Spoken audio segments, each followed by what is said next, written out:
మణిపూర్ లో ఒక rare flower ఉంటుంది, దాని పేరే శ్రీ లిల్లీ. ఇది మణిపూర్ స్టేట్ యొక్క అఫీషియల్ స్టేట్ ఫ్లవర్ కూడా. ఈ ఇయర్ శ్రీ లిల్లీ డిస్కవరీకి 75 ఇయర్స్ కంప్లీట్ అయ్యాయి.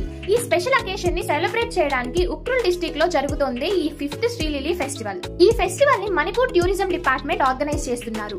ఈ ఫెస్టివల్ లో మనకి Tangkhul Naga tribal culture, traditional games, అలాగే మోడర్న్ ఎంటర్టైన్మెంట్ ఇలాంటివి చాలా కనిపిస్తాయి. ఈ ఫెస్టివల్ యొక్క మెయిన్ ఎయిమ్ ఏంటి అంటే రెస్పాన్సిబుల్ టూరిజం ని ప్రమోట్ చేయడం అండ్ శ్రీ లిల్లీ ఫ్లవర్ యొక్క కన్జర్వేషన్ గురించి అవేర్నెస్ పెంచడం. ఈ Shri lily flower Ukhrul district లోని షురై హిల్స్ లో మాత్రమే గ్రో అవుతుంది. కానీ ఇప్పుడు climate change, human activities, resource exploitation and wild bamboo spread వల్ల ఈ ఫ్లవర్ కి సీరియస్ గా థ్రెట్ వస్తుంది. ఈ ఫెస్టివల్ టూరిజం ని బూస్ట్ చేస్తుంది, ఉక్రుల్ బ్యూటీ అండ్ కల్చర్ ని వరల్డ్ కి షోకేస్ చేస్తుంది. సో మనం నేచర్ ని ప్రొటెక్ట్ చేద్దాం, ఇంకా కల్చర్ ని చెరిష్ చేద్దాం అండ్ శ్రీ లిల్లీ ఫెస్టివల్ లాంటి మరెన్నో హ్యాబిటేట్ రిలేటెడ్ ఫెస్టివల్స్ ని సెలబ్రేట్ చేయడానికి ఎంకరేజ్ చేద్దాం. వీడియో నచ్చితే లైక్ చేయండి, ఇంకా ఇలాంటి మోర్ ఇన్ఫర్మేషన్ కోసం ఛానల్ ని సబ్స్క్రైబ్ చేసుకోండి. See you all, bye by.